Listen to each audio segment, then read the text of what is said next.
আসসালামু আলাইকুম দর্শকগণ। দৈনন্দিন রান্নাবান্নায় সবাইকে স্বাগতম। আশা রাখছি সবাই অনেক অনেক ভালো আছেন, সুস্থ আছেন। দর্শকগণ, আজ একটি ডিমের অসাধারণ অমলেট কারি করে দেখাচ্ছি। তবে এই কারিটি করেছি ভাপা পদ্ধতিতে। তার জন্য ছোট ছোট সাইজের দুটো স্টিলের বাটিতে সামান্য একটু সরিষার তেল দিয়ে একটু মাখিয়ে নিচ্ছি।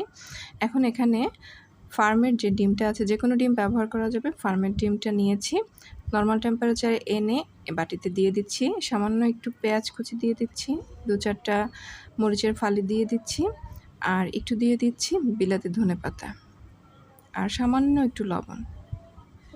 এখন চুলাতে আগে একটা কড়াইয়ে সামান্য একটু পানি দিয়ে রেখেছিলাম। এখন একটা স্ট্যান্ড বসিয়ে এখানে আমি বাটি দুটো দিয়ে দিচ্ছি।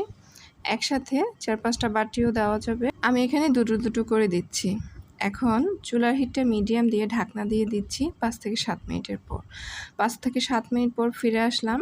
একটা টুথপিক দিয়েই দেখা যাবে, আর সবসময় করলে টুথপিক না দিয়েও এভাবে দেখেই কিন্তু বোঝা যাবে। যখন এরকম সাদা হয়ে আসবে তখন উঠিয়ে নিতে হবে, একটু সাবধানে উঠিয়ে নিতে হবে যাতে হাতে ভাপটা না লাগে। এখন একটা চামচ বা ছুরির আগার সাহায্যে কিনারটা একটু এভাবে কেটে নিচ্ছি, তারপর একটা স্টুলার সাহায্যে এভাবে উঠিয়ে নিচ্ছি।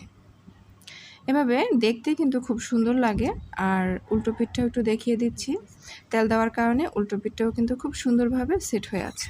এভাবে একে একে আমি প্রায় 6টা ডিমের মতো এখানে নিয়ে নিয়েছি। আর এই যে দেখতেই পাচ্ছেন, তেল দেওয়ার কারণে কিন্তু বাটিতেও খুব বেশি লাগেনি, আর ডিমগুলো দেখতে খুব সুন্দর হয়েছে। উল্টে পাল্টে দেখিয়ে দিলাম। ডিমের এই ভাপা অমলেটটা কিন্তু এমনিতেও খেতে ভালো লাগে, যেভাবেই খাই না কেন সেভাবেই ভালো লাগে, আর একটু ডেকোরেশনের কারণে খুব সুন্দর লাগছে। এখন চুলায় একটা ননস্টিক ফ্রাই প্যান বা একটা তেলতেলে কড়াই বসাতে হবে। তার মধ্যে একটু সামান্য পরিমাণ তেল দিয়ে দিচ্ছি, সয়াবিন তেল দিচ্ছি। এখন আর সরিষার তেলটা ব্যবহার করছি না। ইচ্ছা করলে সরিষার তেলও ব্যবহার করা যাবে, তবে আমি এখানে সয়াবিন তেলটা দিয়েই ব্যবহার করছি। আমি তেলটা যখন গরম হয়ে আসবে তখন চুলার হিটটা মিডিয়াম রেখে আমি ডিমগুলোকে 1 মিনিটের মতো একটু উল্টে পাল্টে ভেজে নিচ্ছি। খুব বেশি হার্ড করে ভাজা যাবে না, জাস্ট আধা মিনিট পর একটু উল্টে দিচ্ছি, আবার উল্টা পিঠ আধা মিনিটের মতো এভাবে ভেজে নিচ্ছি।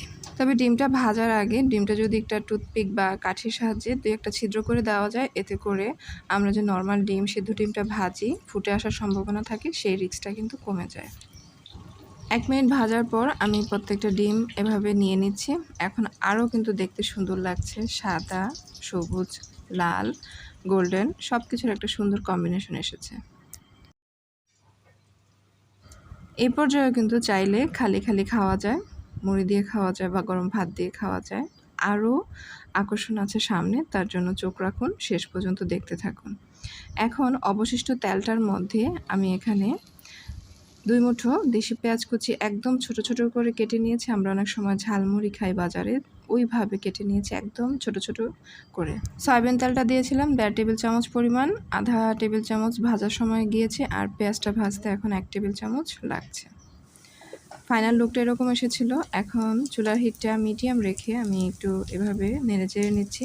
খুব বেশি ব্রাউন করব না, যখন হালকা একটু ব্রাউন হয়ে আসবে তখন চুলার হিটটা কমিয়ে দিয়ে আমি এখানে মশলাগুলো যোগ করছি একে একে। সবগুলো মশলা পাটায় ম্যাশ করে নিয়েছি। দেশি রসুন দিচ্ছি 1 চা চামচ, জিরা বাটা দিচ্ছি 1.25 চা চামচ, আদা বাটা দিচ্ছি 1/2 চা চামচ পরিমাণ, আর হলুদের গুঁড়ো দিচ্ছি 3/1 চা চামচ পরিমাণ, মরিচের গুঁড়ো দিচ্ছি 1/2 চা চামচ পরিমাণ। আমি কাঁচামরিচ ব্যবহার করব, আর ঝাল একটু কম দিচ্ছি। লবণ দিচ্ছি জাস্ট 2 চিমটি, কারণ ডিমের মধ্যে অলরেডি লবণটা দেওয়া হয়ে গিয়েছে। এখন মশলাটা কষাতে যতটুকু লাগে ততটুকুই দিচ্ছি। এখন চুলার হিটটা মিডিয়াম টু মিডিয়াম লো হিটে রেখে মশলাটাকে ভালোভাবে কষাতে হবে। এই মশলাটা কিন্তু এখানেই যতটুকু সম্ভব কষিয়ে নিতে হবে, কারণ ডিম দেওয়ার পর কিন্তু বেশিক্ষণ রাখবো না। আর এই মশলা কষানোর ফাঁকে আমি এখানে 2টো এলাচ, 1 টুকরো দারুচিনি, 2টো তেজপাতা দিয়ে দিচ্ছি, এতে করে একটা মাংসের মশলার ফ্লেভার আসবে। এভাবে মশলাটাকে 3-4 মিনিট অল্প অল্প করে একটু পানি দিয়ে এভাবে কষিয়ে নিচ্ছি। এখন ফাইনালি এরকম একটা তেল তেল ছাড়া ছাড়া ভাব এসেছে, তখন এখানে যোগ করছি একটা মাঝারি সাইজের লাল টুকটুকে টমেটো, এতে করে কালারটা খুব সুন্দর আসে। টমেটোর জন্য আরও 1 থেকে 1.5 চিমটি লবণ দিয়ে দিচ্ছি। লবণটা ধাপে ধাপে যোগ করলে খুব বেশি ভালো হয়। এখন সামান্য একটু টমেটোটা সিদ্ধ হওয়ার জন্য কুসুম গরম পানি যোগ করছি। যেকোনো রান্নায় কুসুম গরম পানি বা গরম পানি যোগ করলে রান্নার কিন্তু স্বাদ এবং রান্না করার প্রক্রিয়াটাও সহজ হয়। টমেটোটা যখন এভাবে গলে আসবে এবং তেলটা ছাড়া ছাড়া হয়ে আসবে, তখন ভেজে রাখা ডিমগুলো আমি এখানে দিয়ে দিচ্ছি। একটু নেড়েচেড়ে নিচ্ছি। ডিমগুলো এখন মিডিয়াম টু মিডিয়াম লো হিটে আমি রান্না করে নেব কয়েক মিনিটের জন্য। সামান্য একটু পানি দিয়ে দিচ্ছি, খুব বেশি পানির দরকার হবে না, 1/2 কাপ পরিমাণ পানি দিচ্ছি। দিয়ে মিডিয়াম লো হিটে আমি এগুলোকে 3 মিনিট রান্না করব। তবে অবশ্যই ঢাকনা দেওয়ার পর মাঝখান দিয়ে একটু ঢাকনাটা তুলে নেড়ে দিতে হবে, না হয় কিন্তু তলায় লেগে যাবে, যেহেতু পানিটা কম দেওয়া হয়েছে। ফিরে আসছি 3 মিনিট পর। মাঝখান দিয়ে একটু নেড়ে দিয়েছিলাম। মোটামুটি টমেটোটা গলে গিয়ে কালারটা খুব সুন্দর এসেছে এবং ডিমগুলোকে আমি এখন একটু উল্টে পাল্টে দিচ্ছি।